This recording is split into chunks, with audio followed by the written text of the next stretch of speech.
let's start out by the first step, which is mapping out the areas that you want to be terminated. It's not really necessary, you can just wing it, but I like to plan ahead sometimes when I think it's cool. Okay, once you've done that, I'm gonna take a 3D gel. I'm using this one from Mehron, and after you've heated it up for about 10 years, it's gonna be liquefied, so you can use it on your face. Make sure to feel it with your hands first to see if it's actually hot, because you don't want to burn your face. And using a brush or anything you like, you can just swoop it on your face and just brush it upwards under the areas that you want to be terminated, so below the areas that you just mapped out. Used a bit on my chest as well. And because it's skin color, it's also really gonna blend in with your skin as well, so you don't need to do anything about that. And it just looks so gory, oh my god. So gory.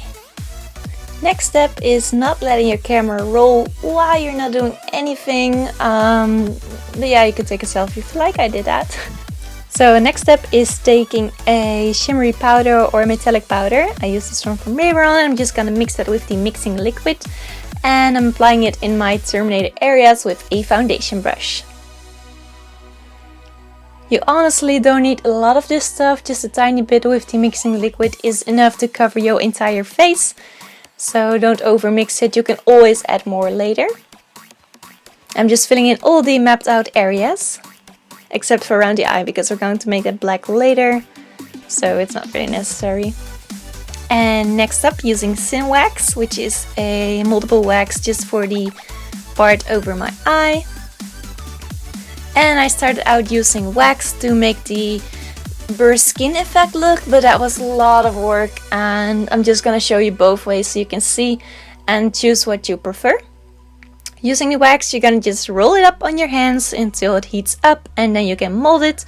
Please use Vaseline. Vaseline is your best friend when you're using wax. This really helps blending the outer lines and blending it in with your skin. You can use a spatula or your fingers for this, whatever you prefer. Just blend that out.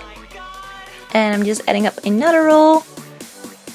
But why is it grey though? That's because my fingers were grey from the metallic paint. Don't do that step. If it happens to be grey because of your metallic paint that touched it, you can always add up foundation over it so it blends in with your skin. Here's a sexy close-up look. Next step is using a sponge and some liquid latex, and you're just gonna sponge around the areas of your terminated parts to give it that effect, and just gonna let it dry. And after it's dried, which might take a while, just get a snack, do something you like, go reading or anything, just do whatever. But after that is done, you can gently peel it off with your fingers to make it look cracked and make it look like your skin is actually getting pulled off and out of the way. By gently, I mean softly, without hurting yourself. And fill in the leftover areas with your metallic paint again. Hooray! Okay, on to the next step, which is using a cream bruising palette. I use this burn scar effect kind of palette. You can use any palette you like. First color I'm starting out with is a light pink, and with a brush I'm just gonna add that up around the edges of my Terminator parts, and I'm just gonna blend it in with the skin. Make sure to go a little more outside of your Terminator parts and just go a little over your normal skin to make it look like the blood around the Terminator parts is actually also flowing a bit faster because of the wounds on your face. You know, that shit goes all around your face if you're wounded and if your skin starts falling off. Yeah, just paint it on your face. Do not go over the 3D gel, your brush will get sticky and it's really nasty. Next up is red. I'm using a bright red, and I'm gonna go a little bit more around the edges themselves. The edges of the Terminator part, that is. And I'm just patting and swiping that color on top of the pink. And after red comes dark red. And I'm just using this really around the edges themselves, just really close up to the metallic parts, to give this the darkest and deepest effect kind of thing. Just the closest around the wound itself is also the darkest, because that's why the blood is actually flowing the fastest and trying to get out of your skin probably. And if you like, you can also use a purple kind of color just to add up some more bruising to the blood effect to make it look even gorier. Now next up, going in with a smaller foundation brush and a black face paint to give yourself that really cool skeleton-like creepy eye effect. And I'm just gonna fill in the part that was not painted already. Pretty much speaks for itself. If you want to, you can set the paint with a black eyeshadow. I did because I know that black face paint on your eyelid especially is gonna crease and swipe and go everywhere but your eyelid. So you can set that with a eyeshadow. Ooh, eyeliner!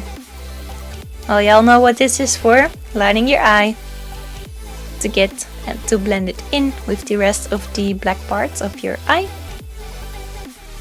Cool, okay. Now we can actually get on to painting the metallic parts on the Terminator parts, if that makes sense. I'm taking a really tiny detail brush for this and a black face paint. And if you want to, you can use a reference photo of the Terminator, but you can also just imagine what you would like to have on your face if you were a Terminator. Just go crazy, do whatever you like, you can imagine everything on this, it's your party.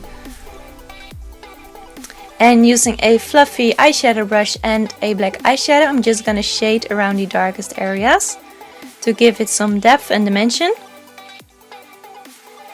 I'm really just gonna blend it out over the grey parts of my face. If you don't know exactly where to blend, you can just follow the lines you drew. And if you're going to blend under the lines, then do that for most of the lines.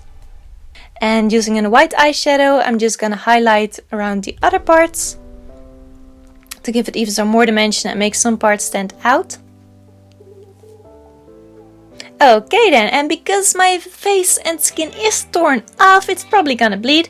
So if you like, you can use the back of a brush and some fake blood and just add that up around the edges. Make it look a little bloody and gory. That's nice, I like that. Repeat this step for your chest part if you have one.